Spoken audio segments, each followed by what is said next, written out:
President Trump, by the way, says a significant drop in gas prices is going to happen pretty soon. But experts say it's going to take some time still. Brian Abel shows us the timeline of when you can see some relief.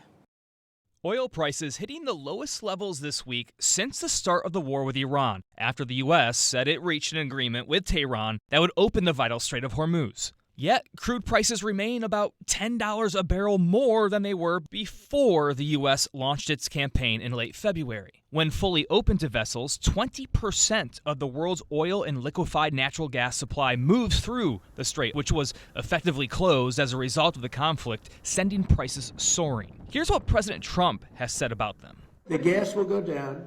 As soon as the war's over, it'll drop like a rocket. Experts, however, say not so fast. The administration's talked about 40 to 50 vessels that may grow through soon.